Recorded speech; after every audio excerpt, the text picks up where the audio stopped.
when I met you almost 20 years ago, you came to the Soma Institute where I was attending massage therapy school. Yes. And you had said something along the lines that you had just entered a room full of closet healers.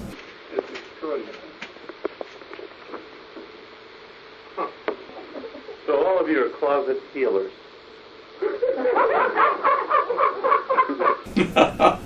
I remember that term. Now, in addition to that, you've also talked a lot in our initial time together.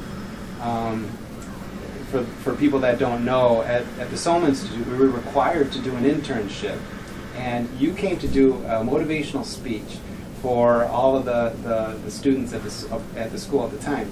And after your speech, everybody wanted to train with you. And I begged the president of the school to say, I really want to train with this guy. What is it going to take? Anyways, I got the opportunity.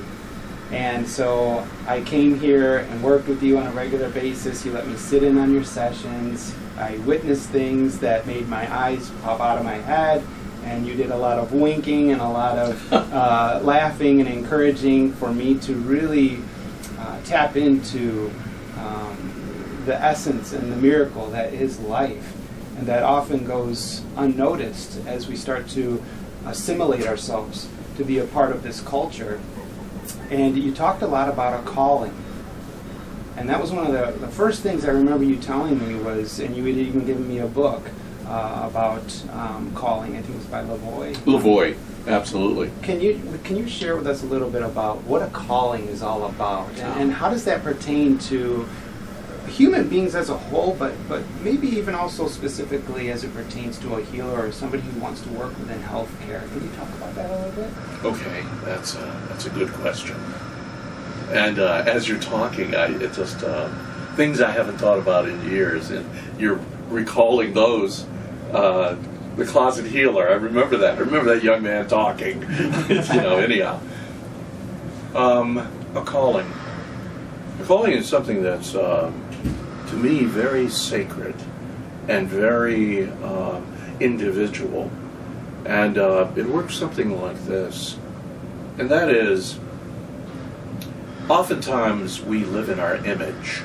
Someone tells us that, from a stereotypical aspect, that they perceive us as one thing or another, and we try to live that out because it bodes well in society or in corporate settings or what have you. But in actuality, there's a voice inside of us that goes back to a principle that Aristotle spoke of, which was regarding entelechy.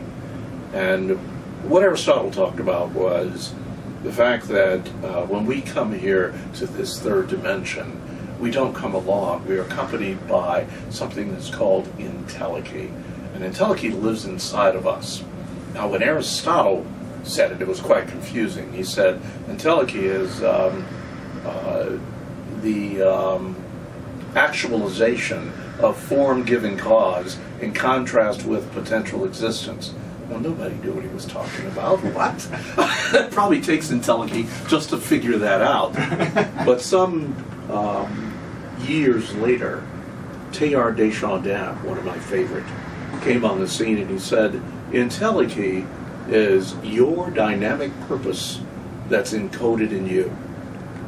You can't find it. You can't leave without it, and it can't leave without you. So whatever you came here to do, you came to do as you. And so therefore, no one can be a better you. You are perfectly you. The problem is that one cannot find their entelechy unless they first establish who they are. You see, because you can't star in another person's dream. It must be yours. So that alignment is essential, because your power comes from your alignment with your I am, the truth about you.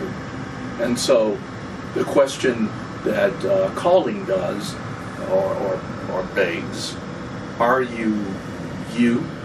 Or are you a set of agreements you made with an authority figure?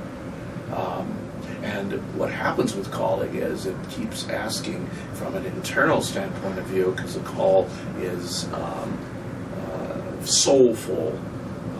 It finds itself coming in from the unconscious to the conscious. And that's important because, as Schopenhauer talked about in the Schopenhauerian theory, that unconsciousness uses consciousness as a mirror to see itself.